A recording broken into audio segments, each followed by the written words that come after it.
Hello everyone, let's introduce myself. My name is Fitri Wijayanti. I'm a management class B with NPM 244111043. Here, I wanted to explain about human resources management gaining a competitive advantage. We'll explore function, the impact of economic and ethics, and then how technology like artificial intelligence and robotics is reshaping the world of work. Let's get started. First, peran dan fungsi utama manajemen SDM. HRM memiliki peran strategis dalam mencapai tujuan organisasi melalui pengelolaan manusia secara efektif. Fungsi utama HRM yaitu mencakup yang pertama, ada perencanaan sumber daya manusia, yaitu menentukan kebutuhan tenaga kerja, masa kini, dan masa depan. Selanjutnya yang nomor 2, rekrutmen atau seleksi, yaitu memastikan orang yang tepat berada di posisi yang tepat.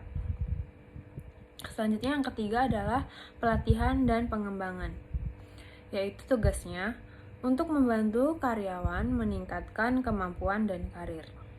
Selanjutnya nomor 4, ada manajemen kinerja, yaitu tugasnya untuk menilai hasil kerja dan memberikan umpan balik.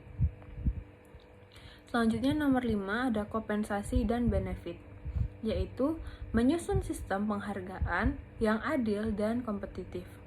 Selanjutnya yang terakhir, yang nomor 6 adalah hubungan karyawan, yaitu tugasnya membangun komunikasi, motivasi, dan budaya kerja positif. Selanjutnya, kita akan membahas tentang implikasi ekonomi, susunan tenaga kerja, dan etika. Yang pertama, implikasi ekonomi. Fluktuasi ekonomi memengaruhi kebijakan upah, perekrutmen, dan pengeluaran organisasi. HR perlu merancang strategi efisiensi biaya tanpa menurunkan moral karyawan.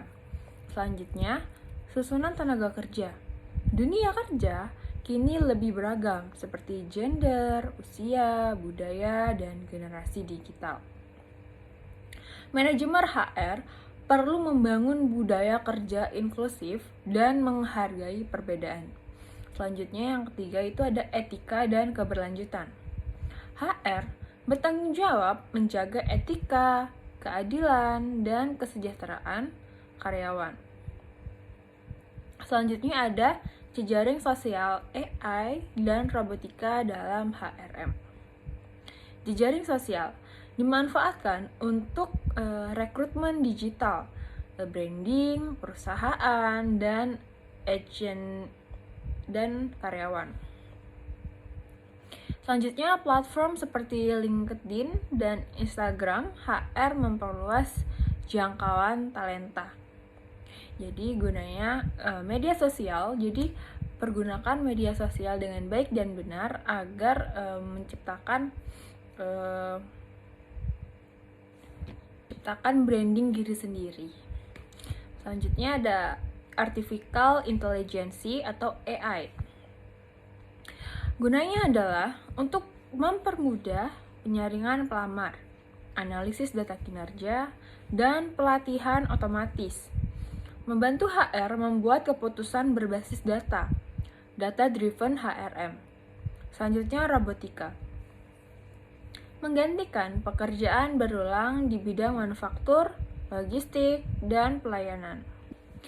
Selanjutnya, HR harus menyiapkan reskilling agar karyawan tetap relevan. Selanjutnya ada otomatisasi, AI, dan tantangan terhadap sumber daya manusia. Yang pertama itu ada dampak positif tentunya, yaitu untuk meningkatkan efisiensi, mengurangi kesalahan manusia, dan mempercepat proses kerja.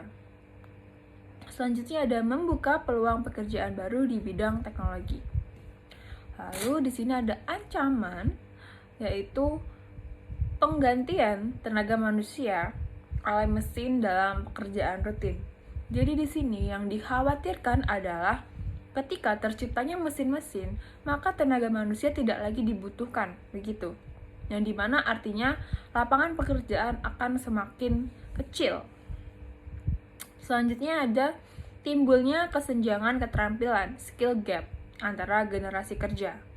Karena kita ketahui di zaman sekarang banyak sekali istilah generasi ya, ada Gen Z, milenial, bomber, dan lain-lain. Dan tentunya pemikiran mereka berbeda-beda setiap generasinya. Selanjutnya ada solusi HR, yaitu mengembangkan program pelatihan, upskilling, and lifelong learning.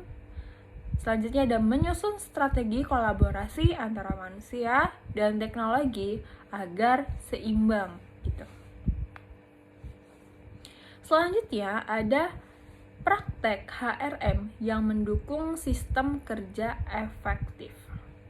Yang pertama ada High Performance Work System atau bisa disingkat HPWS. Yaitu adalah sistem kerja yang menekankan sinergi antara kompetensi, motivasi, dan partisipasi. Selanjutnya, praktek HRM yang mendukung HPWS yang pertama itu ada pelatihan berkelanjutan dan pengembangan karir. Yang kedua, ada sistem penghargaan berbasis kinerja. Yang ketiga, keterlibatan karyawan dalam pengambilan keputusan. Yang keempat, komunikasi terbuka antara pimpinan dan bawahan. Dan yang kelima, yaitu budaya kerja dan inovatif dan fleksibel. Jadi, 5 poin tadi adalah poin yang mendukung untuk high performance work system. Jadi, ketika kita ingin menerapkan HPWS, yaitu tadi harus mengandung atau menerapkan 5 poin tadi. Selanjutnya adalah hasil yang terakhir ya. Apa sih hasil yang didapatkan ketika menerapkan 5 poin tadi?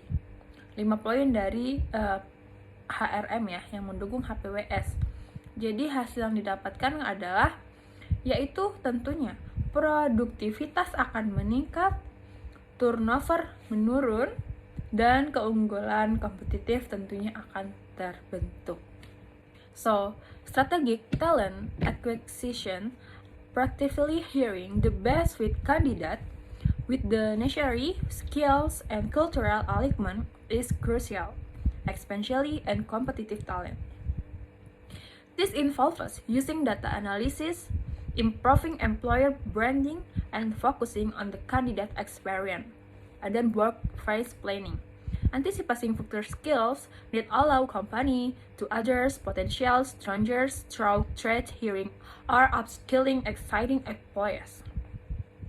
Ensuring a robust talent pipeline for sustained competitive agility. And then performance and development. System for performance management, employees development, and training program are essential for ensuring employees are motivated to act in the company's best interest and the increased output. And then employee engagement. A highly engaged workforce led to better company performance, increased profitability, and then higher customer satisfaction. HRM can cultivate this through effective management practice and budgeting and motivation environment. And then organizational culture. A strong, unique organizational culture that is built at mentality through effective HR practice can become a significant competitive advantage. So the last is conclusion. In conclusion, human resources management is not just about managing people. It's about creating strategic value for the organization as we're seeing. HR must adapt to economic challenge, workforce diversity, and the rise of technology. By focusing on ethnic sustainability and human-centered innovation, HR can truly become a source of lasting competitive advantage. So that's it hours from me. And then thank you for listening.